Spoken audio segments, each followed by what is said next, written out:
तो यह फिर हमें जन्म जन्म तक दुख देगा। तो हम लोग सुने इस प्रतिपाद विषय पर पूज्य स्वामी परशुराम बाबा से। श्री सद्गुरु महाराज की जय।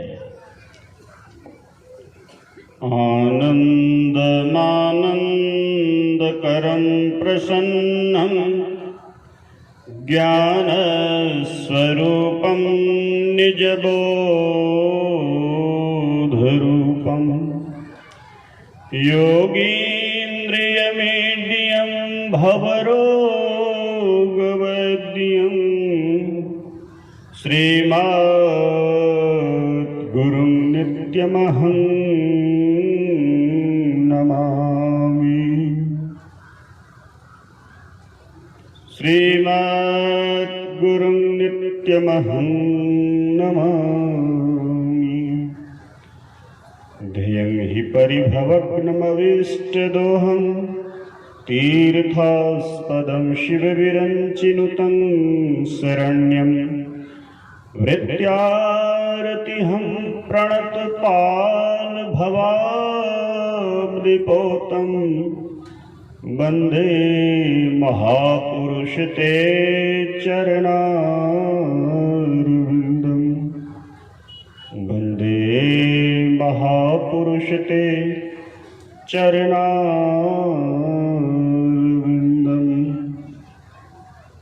धन्य धन्य सद्गुरु सुखद महिमा कही न जाय। जो कछु कहूँ तुम्हारी कृपा मोते कछु न बसाय। सर्वक्षम स्मरणीय जन जन के मानस स्मराल अध्यात्म गगन के चमकते सितारे परमाराध्य की परम पाद पद्मों में असंख्य साष्टांग दंडवत प्रणाम। अव्यक्ता तो व्यक्त रूप में विराजमान महान गरिमामयी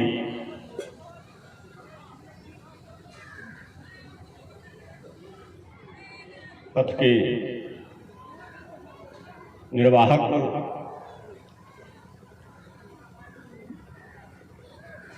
परम पूज्यपाद महर्षि चतुरानंद जी महाराज के परम पाद पद्मों में असंख्य साष्टांग दंडवत प्रणाम। मंचस्थ पतित पावनी को भी पावन करने वाले संत चरण इस कोसी प्रमंडलीय अधिवेशन में यत्र तत्र से एकत्र सत्संग प्रशाल में उपस्थित सदात्माओं सज्जनों माताओं तथा भक्तिमती धर्मशीला बहनों, अभी आप लोग भगवान मर्यादा पुरुषोत्तम राघवेंद्र सरकार के उपदेश को श्रवण कर रहे थे।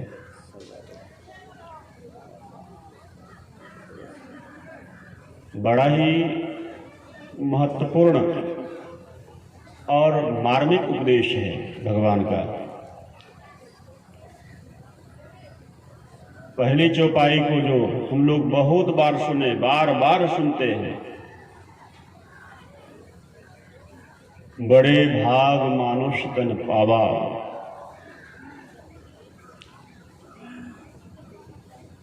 कैसा बरभागी कि सुर दुर्लभ तुलनात्मक शब्द यहां दिए हैं, यानी देवताओं से तुलना किया है। हम इस अवनी तल पर अवस्थित मानव तनधारी के समक्ष यह तुलनात्मक शब्द जो दिया है, अगर विचार करें तो क्या हम उन 33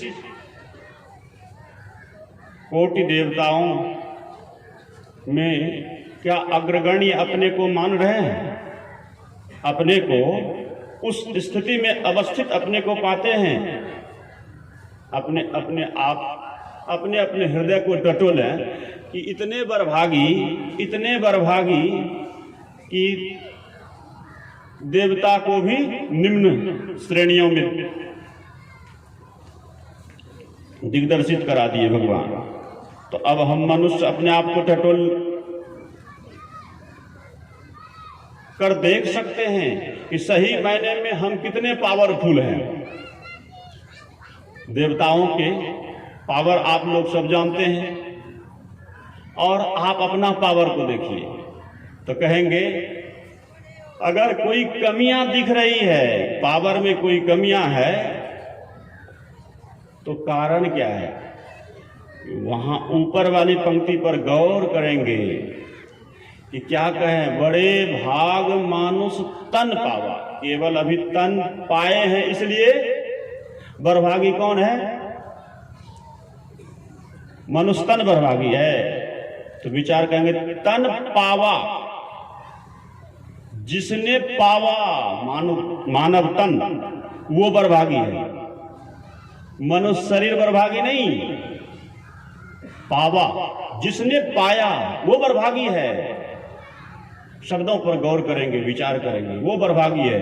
तो क्यों ऐसा बड़भागी होने का सर्टिफिकेट भगवान अलॉट कर रहे हैं? कारण क्या है कि बड़भागी शब्द में हर्ष और उल्लास किंचित मात्र भी नहीं है। अगर विवेक विलोचन से अवलोकन करेंगे, उत्साह का एक कण भी अवलोकन करने पर विदित नहीं होगा।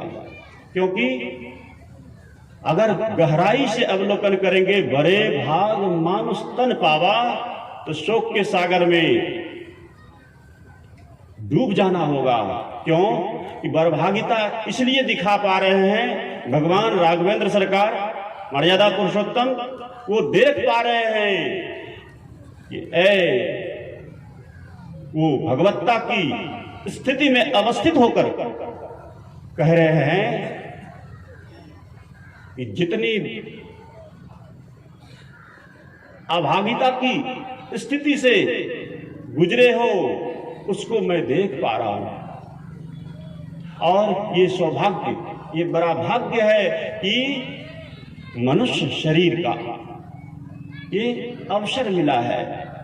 अब हम मनुष्य का कर्तव्य बनता है कि सही मायने में बड़भागिता को परिलक्षित कर ले। क्योंकि ये मनुष्य शरीर जो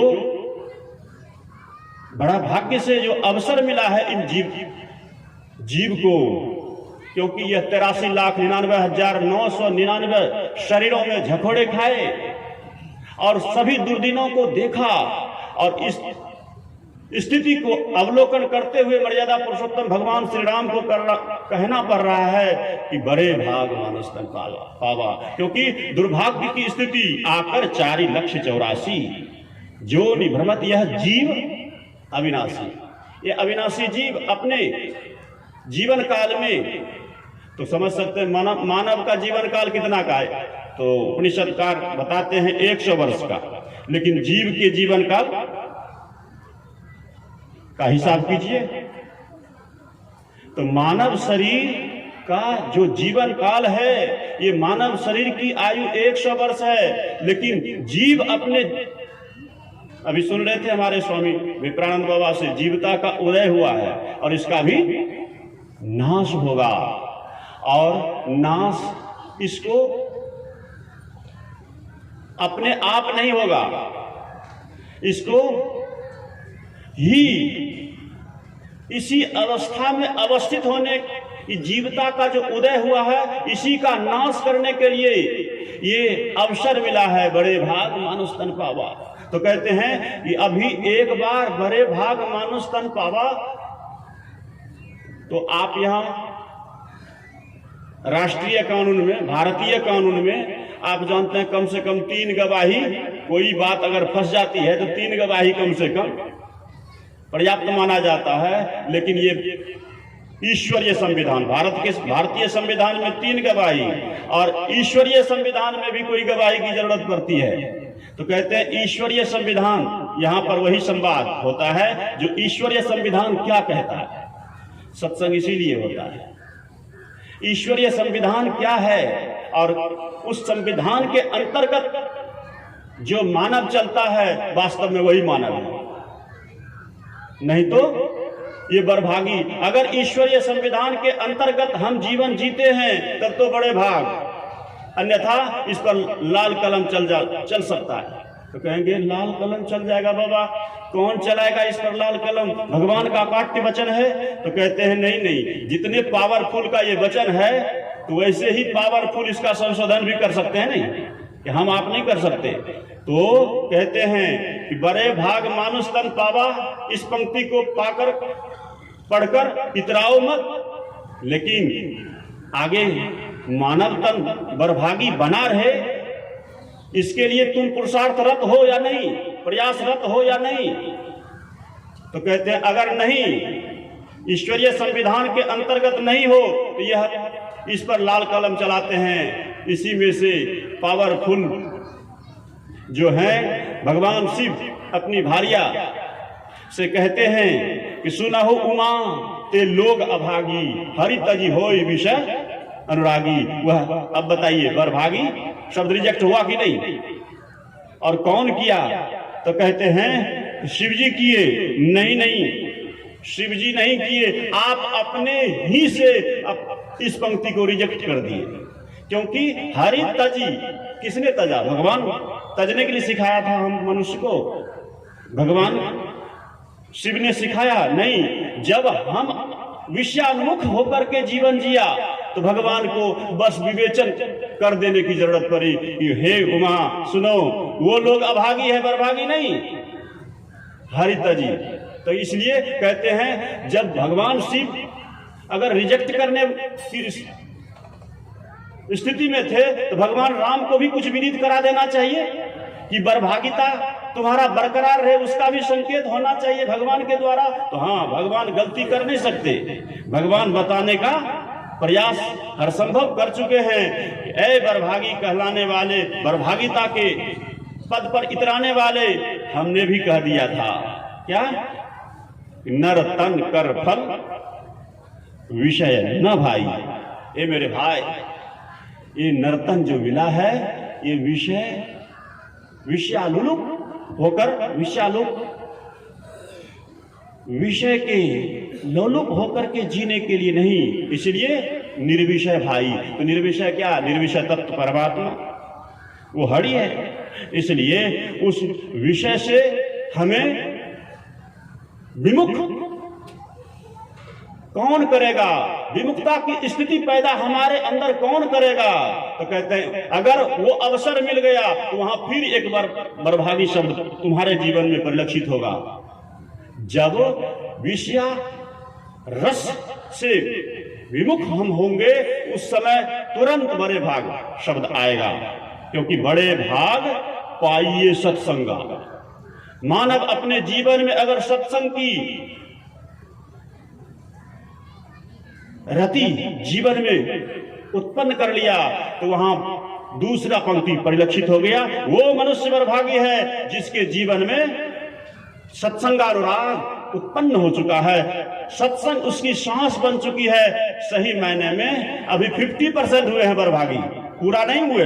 अभी 50% बरभागी वो मनुष्य हुआ है कि मनुष्य होकर के सत्संगानुरागी बन चुके हैं। सत्संग उनका श्वास बन चुका है, इसलिए वो 50% अभी मनुष्य है बरभागी, अभी पूरा बरभागी नहीं हो चुके हैं। इसलिए कहते हैं कि बाबा अभी 50% ही है, तो 50% के बाद तो देखिए अगर उसी सत्संगी पुरुषों में, उस सत्संगी मानव में जब सत्संग की अनुराग, सत्संग का अनुराग की चरम सीमा को थोड़ा छूने लग जाएगा,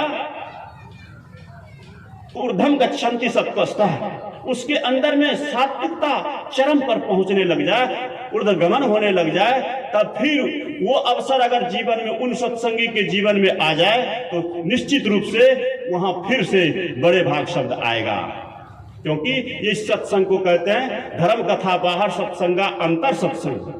वो मनुष्य यहाँ पर अब 75%, 75% वो मनुष्य अगर ये तीसरा पॉइंट आ गया, जीवन में परिलक्षित हो गया, तो वह क्या है?